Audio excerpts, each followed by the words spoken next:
Hello प्यारे विद्यार्थियों, समय अकेडमी के यूट्यूब चैनल पर आपका हार्दिक स्वागत है। आई होप कि आप सभी स्वस्थ होंगे, मस्त होंगे।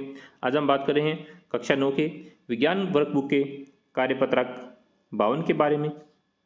वीडियो को एंड तक जरूर देखें क्योंकि इसमें अपन इंपॉर्टेंट क्वेश्चंस को करने वाले हैं और इससे पहले अपन 51 तक कार्यपत्र को कंप्लीट कर चुके हैं। अगर आपने वो वीडियो नहीं देखे हैं तो प्लीज़ डिस्क्रिप्शन बॉक्स में उनका लिंक दिया गया है, वहाँ से आप उनको देख सकते हैं। अगर आप चैनल पर नए हैं और अभी तक आपने चैनल को सब्सक्राइब नहीं किया तो प्लीज़ चैनल को सब्सक्राइब जरूर करें। शुरुआत करते हैं। विषय वस्तु अपनी ध्वनि दिगम बिंदु रहेगा। कंपन का आयाम, आवर्तकाल व आवर्ती। विद्यालय में परेड में काम आने वाले ढोल को एक बार बजाएं। यानी जैसे विद्यालय में परेड होती है वो ढोल होता है, उसको एक बार बजाएं। अब ढोल को जहाँ थाप दी उसे स्पर्श कीजिए। आपके हाथ में कंपन होगा क्योंकि जिसके जो पिटा गया है वहाँ पे उसमें क्या होता है, कंपन होता है। अब ढोल को तेज धीमी थाप देकर कंपन महसूस करें। पहला प्रश्न है, वस्तु के बार बार इधर उधर गति करना कंपन कहलाता है। इस प्रकार की गति को कौन सी गति कहते हैं? तो दोलन गति कहते हैं। कौन सी गति कहते हैं? दोलन गति। दूसरा, ढोल में अधिक कंपन से उत्पन्न होते हैं तो तेज थाप। तो ढोल में अधिक कंपन तेज थाप से उत्पन्न होते हैं। थाप से उत्पन्न प्रति सेकंड कंपनों की संख्या को क्या कहते हैं? आवर्ती कहते हैं। यानी बार बार जो कंपन होगा उसको क्या बोलेंगे? आवर्ती बोलेंगे। फिर पूछा गया आवर्ती का मात्रक, यानी आवर्ती का मात्रक क्या होता है? हर्ट्ज होता है। आवर्ती का मात्रक हर्ट्ज होता है। फिर एक कंपन में लगे समय को आवर्तकाल, एक कंपन में लगे समय को क्या कहते हैं? आवर्तकाल कहते हैं।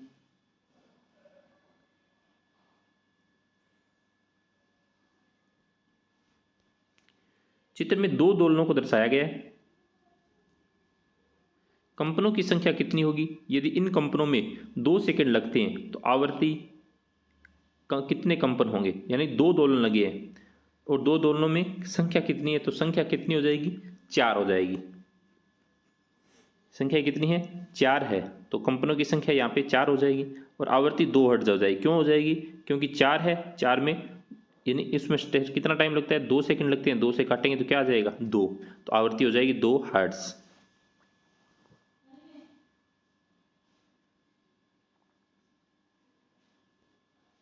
नेक्स्ट है, चित्रानुसार एक सरल लोलक 1 सेकंड में 5 दोलन करे तो उसकी आवर्ती होगी।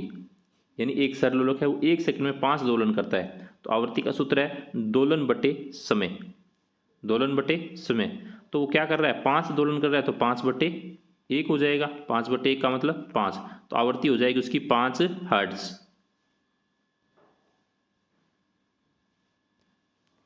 चित्र में एक कण के दोलन को दर्शाया गया है। कण अपनी साम्यावस्था से कितना अधिकतम विस्थापित हुआ? तो कितना अधिकतम विस्थापित हुआ? तो इसका उत्तर देखो कितना अधिकतम, देखो कितना अधिकतम, यानी 2। तो उत्तर हो जाएगा 2 सेंटीमीटर अधिकतम, 2 सेंटीमीटर विस्थापित हुआ है। नेक्स्ट है, रिक्त स्थानों की पूर्ति उचित शब्दों द्वारा कीजिए।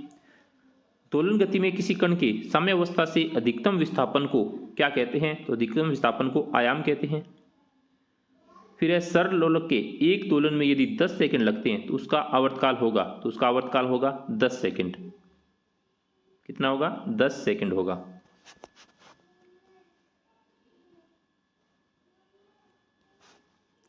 जैसे यदि एक दोलन में 1 सेकंड लगता है, चित्र में देखकर निम्न का मान बताएं। जैसे आयाम कितना है? 1 सेंटीमीटर का है। देखो यहाँ पे दे रखे हैं कितने कितने सेंटीमीटर के? 1 सेंटीमीटर का है। आवर्तकाल कितना होगा? आवर्तकाल कितना होगा? यानी 1/2 होगा। कितना होगा? 1/2 सेकंड होगा। हर्ट्ज 2 होगा, यानी आवर्ती कितनी बार हुई है? 2 बार। तो हर्ट्ज यानी 2 आवर्ती 2 हो जाएगा। कंपनों की संख्या कितनी होगी? कंपनों की संख्या होगी 4। यानी कंपन कितनी बार हो रहा है? 1 2 3 4। कितनी बार हो रहा है? 4 बार। तो कंपनों की संख्या हो जाएगी 4 और आवर्ती हो जाएगी 2 हर्ट्ज।